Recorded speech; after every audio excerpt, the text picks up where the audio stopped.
Hello Aeternum and welcome to KOTT News, Aeternum's #1 source for news, and this is the War Report.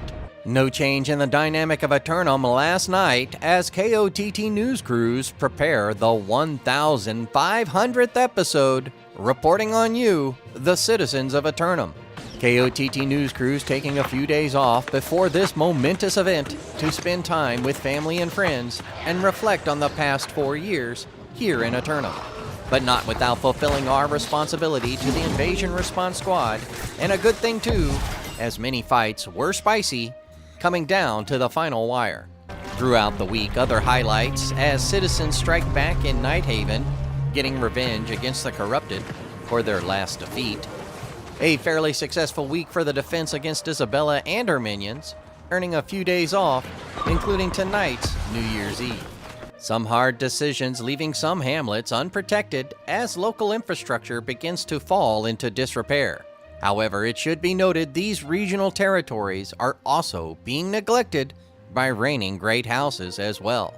A few brave souls dared to summon out rested XP over the holidays, quickly coming to realize that if you request a fight with 50 people, you better bring more than 5. Speaking of 5, the 5th harshest winter in Aeternum's history ongoing, as the Winter Warrior appears to have been unable to breach the Yeti cave rifts that lead into Aeternum. And even though I miss my good friend Mirgos, I'm happy in the knowledge that he is keeping darkness at bay by spreading seasonal cheer. KOTT News able to speak with the great sage about the well-being of our associate, who assured us we've done all we could and encouraged us to pursue more knowledge in the library archives. At the entrance, KOTT news crews bumped into the daughter of the village elder behind all these shenanigans, whom then asked us to assist by sharing information. Into the archives with a purpose, KOTT investigative teams were still thrown for a loop before finally stumbling upon our goal and being able to depart. Perhaps that was all by design, and we shall soon see as we continue to bring you news on this story as it develops. The dank rooms of the archive reminding us of our commitment to investigate the catacombs below the Abbey of Tula Rest as we gather our forces and dive in again.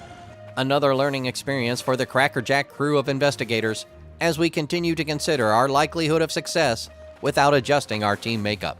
In the end, another chance to take on 2 bosses and extract the team before the timer ran out.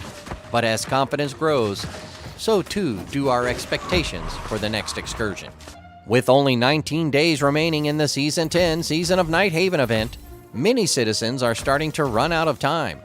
If you haven't done so yet, be sure to get out there and do some activities to complete your seasonal reward track. The Invasion Response Squad with the night off to celebrate with no scheduled events for tonight, and plenty of time to sleep in tomorrow before the beginning of the fighting on the first night of the new year. If you're looking for fireworks tonight, then be sure to head out to the pre-qualifiers for combat ongoing across the island, as companies seeking to pick a fight on the first night of the new year will have to get out there and earn the right to do so. No submissions for simulated fantasy combat resolution tonight. Brought to you by the uneasy truce between the great houses, but we'll have any late-breaking outcomes and reactions from the citizens tonight at 11. Until then, this has been War Correspondent JChalant, KOTT News.